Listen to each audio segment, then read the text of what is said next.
Hello my dear students, welcome back to my channel. I am Nitika Saini.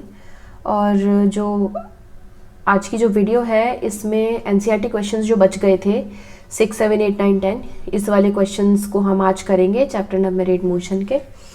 Previous video में मैंने 5 questions आपको explain कर दिए थे, जो 5 क्वेश्चंस चैप्टर 8 के थे वो मैंने पहली वीडियो में आपको बता दिए थे, एक्सप्लेन कर दिए थे।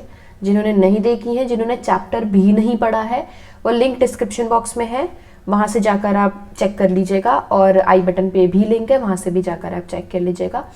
आपको पूरा chapter plus numericals plus index questions वहाँ पर सब मिल जाएंगे। जिन्होंने नहीं देखे हैं पहले वो देख लीजिएगा, 5 क्वेश्चंस पढ़ लीजिएगा, उसके बाद आगे का ये वाली वीडियो कंटिन्यू करिएगा।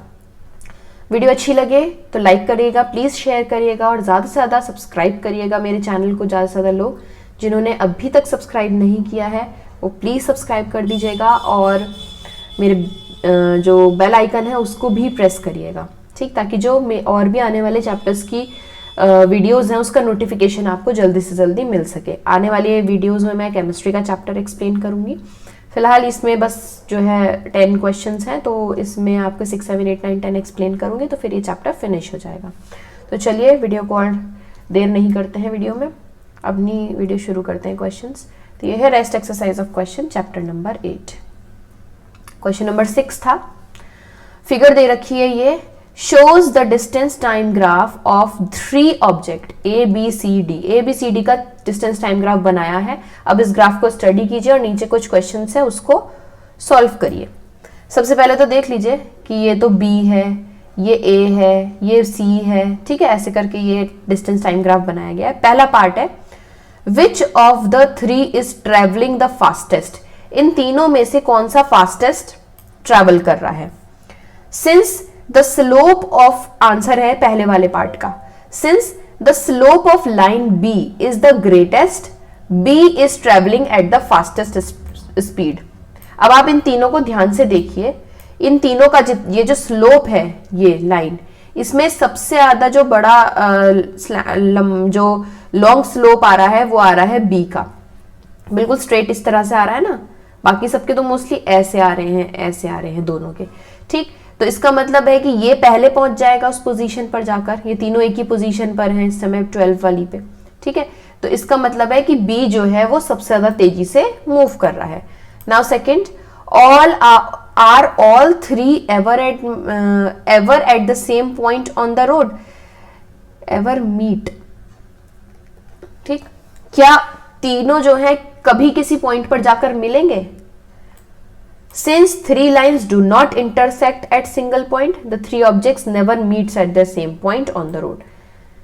तीनों जो भी है वो किसी भी सिंगल पॉइंट पे नहीं इंटरसेक्ट कर रही। देखो A और B इस पॉइंट पर इंटरसेक्ट कर रहा है, C और A इस पॉइंट पर इंटरसेक्ट कर रहा है, B और C इस पॉइंट पर इंटरसेक्ट कर रहे हैं। तो मतलब तीनों जो है वो अलग अलग पॉइंट पर इंटरसेक्ट कर रहे हैं। तो इसका मतलब है कि ये किसी एक पॉइंट पर तीनों नहीं मिल सकते हैं।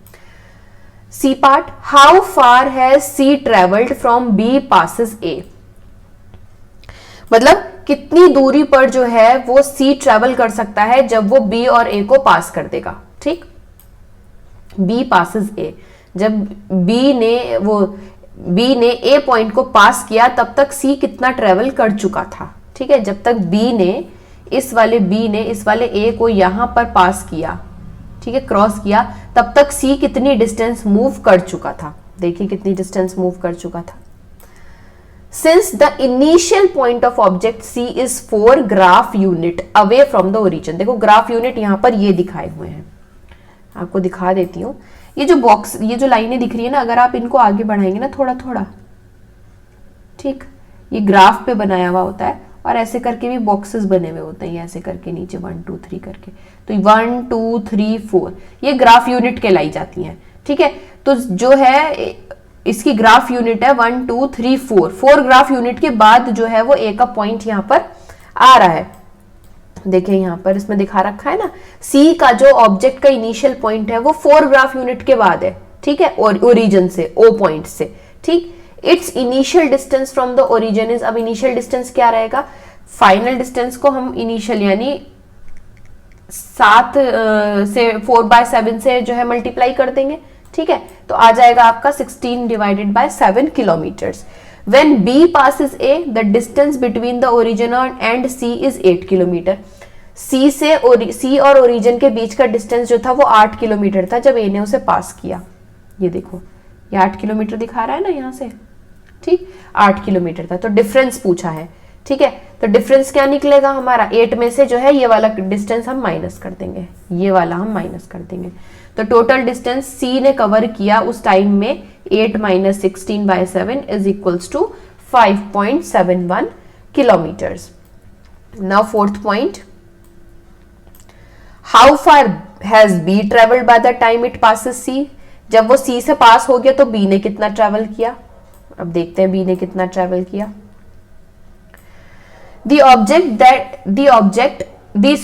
The distance that object B has covered at the point where it passes C is equal to 9 graph unit. गिनो, ऊपर से गिन लीजिएगा, 1 2 3 4 ऐसे करके 9 ग्राफ यूनिट्स। अब जब आप निकल जाएंगे ये, उतना डिस्टेंस बी ने ट्रेवल किया जब वो सी से पास हुआ, ठीक। तो टोटल डिस्टेंस कितना हुआ बी का, व्हेन क्रॉसेस टू सी, 9 × 4/7, ठीक है, इज इक्वल्स टू 36/7 यानी 5.14 किलोमीटर उसने ट्रेवल किया। Question number 7, a ball is gently dropped from a height of 20 metre. एक बॉल जो है वो 20 मीटर की हाइट से फेंकी जाती है। If its velocity increases uniformly at the rate of 10 metre per second. अगर उसकी वेलोसिटी धीरे धीरे करके बढ़ती है, उसका एक्सेलरेशन अगर 10 मीटर पर सेकेंड स्क्वायर है, with what velocity will it strike the ground. कितनी वेलोसिटी से वो जमीन को छुएगी, गिरेगी आकर उस पर। After what time will it strike the ground, और कितना टाइम लेगी ऊपर से नीचे आने में। सबसे पहले गिवन क्या दे रखा है, बॉल की इनिशियल वेलोसिटी 0, क्योंकि आपने हाथ से फेंकी है उस बॉल को, तो 0 थी। डिस्टेंस दे रखा है 20 मीटर की डिस्टेंस है उसकी, ठीक है। एक्सेलरेशन दे रखा है 10 मीटर पर सेकेंड स्क्वायर। तो इसमें जो जितनी चीजें दे रखी है किस इक्वेशन में पुट हो सकती हैं, ये थर्ड मोशन इक्वेशन में। 2as is equal to v² - u², क्योंकि डिस्टेंस भी पूछा है, ठीक, डिस्टेंस दे रखा है, ठीक है। यहाँ ये वाली वेलोसिटी पूछी है, final velocity.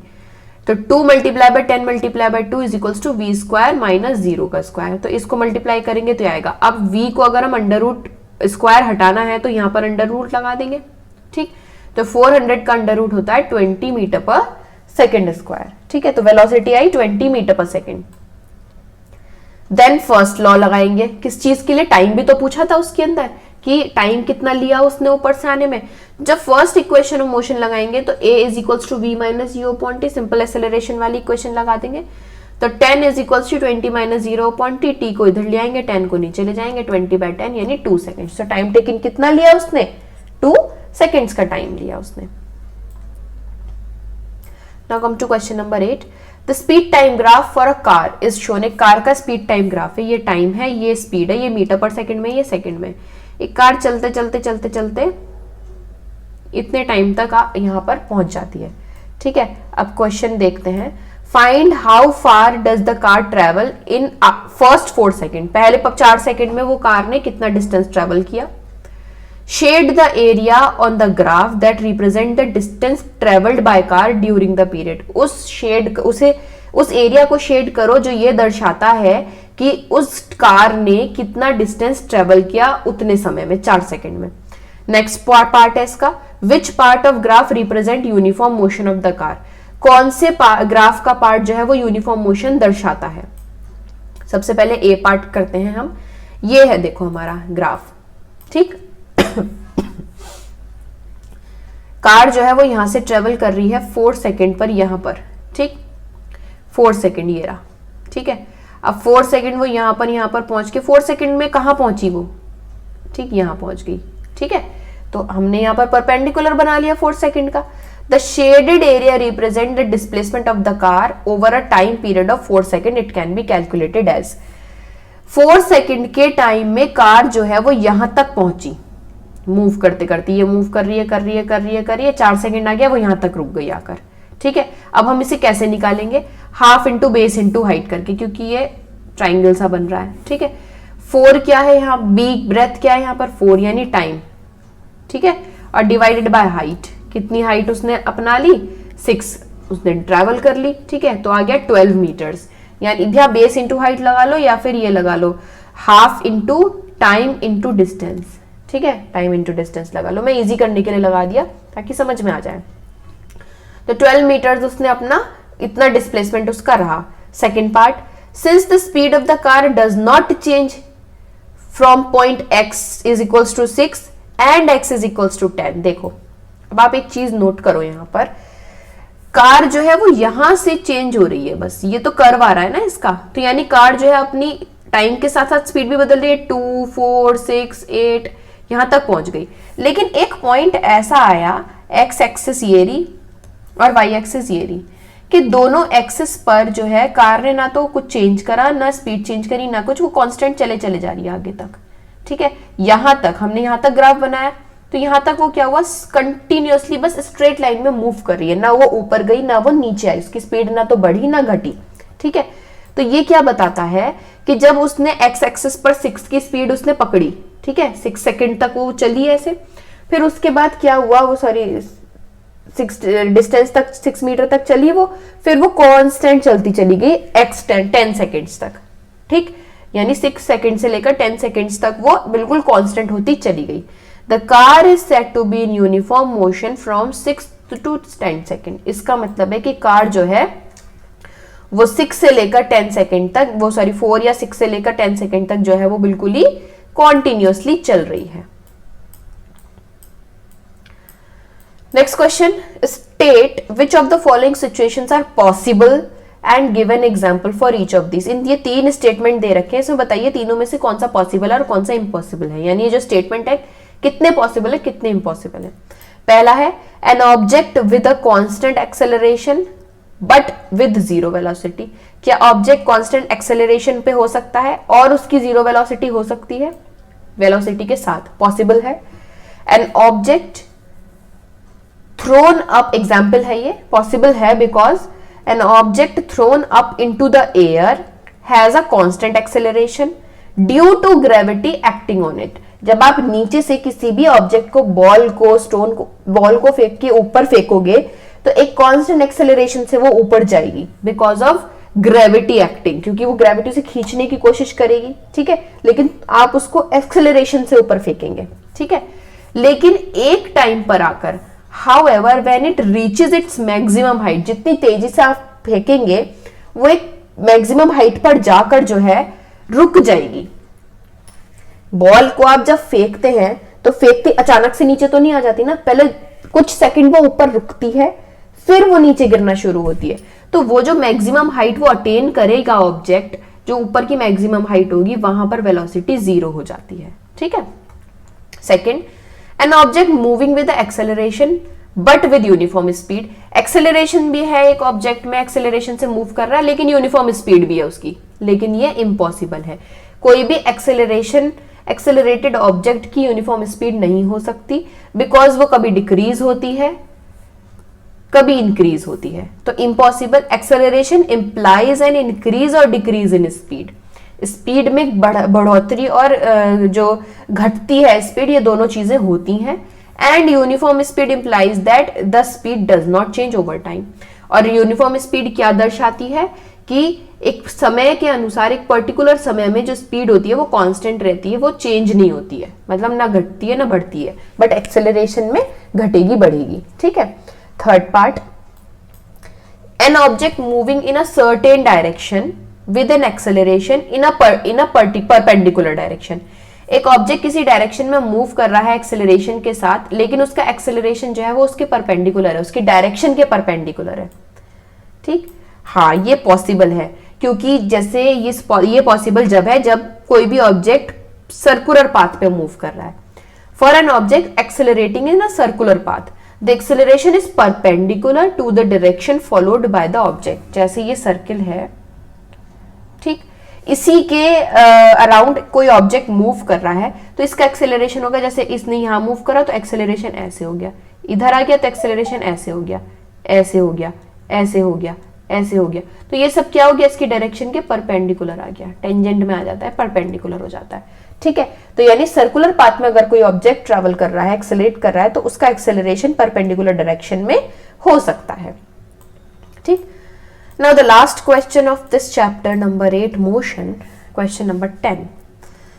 An artificial satellite is moving in a circular orbit of radius इतने kilometers. Calculate its speed if it takes 24 hours to revolve around the earth.